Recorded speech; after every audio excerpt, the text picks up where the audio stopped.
So hello mga kasari. So ayan nga guys, bumili na ako ng another pang standee kasi sobrang kalat ng aking tindahan mga kasari. So ito na nga siya, inaayos ng aking asawa. Siya yung taga-ayos. So ito na nga guys. Bali yung binili ko anim na may ganito halagang 1.3.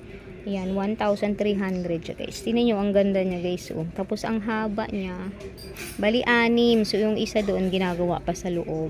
Kasi nga, makalat yung aking pwesto dito. Gusto ko kasi organize yung aking mga paninda, mga kasari.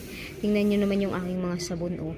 Ayan, tingnan nyo. Ayan, kalat sa sahig. So mas maganda talaga pag ganitong patungan.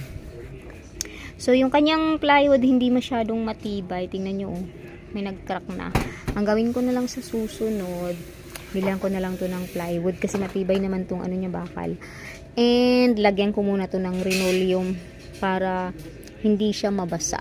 Kasi ang ano nito, kalaban nitong ano na to, parang ano nga lang to, parang papel lang. Ito lang yung diferensya nito. So bilang ko na lang to ng linoleum, lagyan ko siya ng linoleum para hindi siya mabasa. Ayan, alam mo na, minsan yung sabon, diba, nagli-leak. So, ayan. Ang ganda niya, guys. Ang ganda niya tingnan. Yun nga lang, diferensya niya. Yung ito, hindi masyadong matibay. Pero okay na rin. So, mahaba siya, guys. Hanggang doon to, sa dulo. So, 1.3 lang siya. Kaya ito yung binili ko. Unlike dito sa mga binili ko. Hindi nga pantay-pantay yung pagkakaano, Mas maganda sana kung pantay-pantay kalibel yung bawat stage ng ano, pero hayaan mo na. Mahirap nang magreklamo. So ayan. So ito kasi guys, bakal to na manipis lang. Hindi siya bakal, parang yero lang tong ano na to. Tapos ito bakal.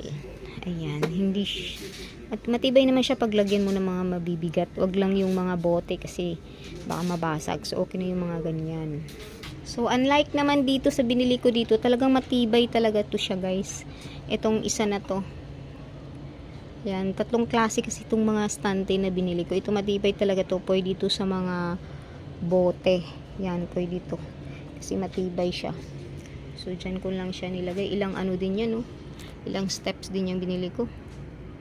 Ayan, 1.4 din yan, mga kasari. Pero sulit naman siya, Sulit siya, guys, kaysa bumili ako ng bakal magpagawa. So mas mabuti yung ganyan na lang, mas nakakamura ka pa, 'di ba? So ayan na mga kasari, tanggalin na natin tong mga kalat na to, 'di ba? Ang kalat hindi kaaya-ayang tingnan. So tanggalin na natin 'yan at ayusin.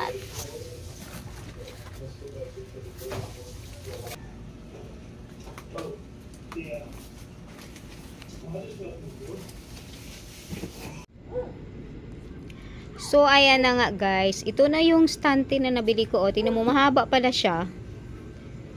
Ayan. Hindi nakalat-kalat yung aking mga paninda. Organized na siya guys. Ayan. Tingnan. Dito na section ay mga sabon yan dyan. Ayan, sabon. Diaper and ayan. Yung mga ginupit-gupit kong mga sabon dito sa stante na to.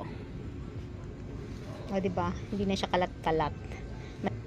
Malinis na tingnan yung aking tindahan.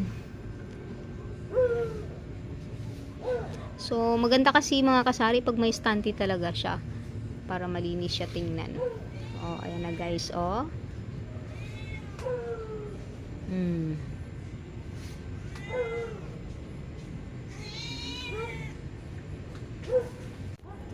So, ayan yung kabuuang view sa aking tindahan, guys. Yan. Yan. Cute lang yung tingnan. Diba mga kasari? Tiyaga lang yan. Tiyaga at sipag. Thanks for watching, guys.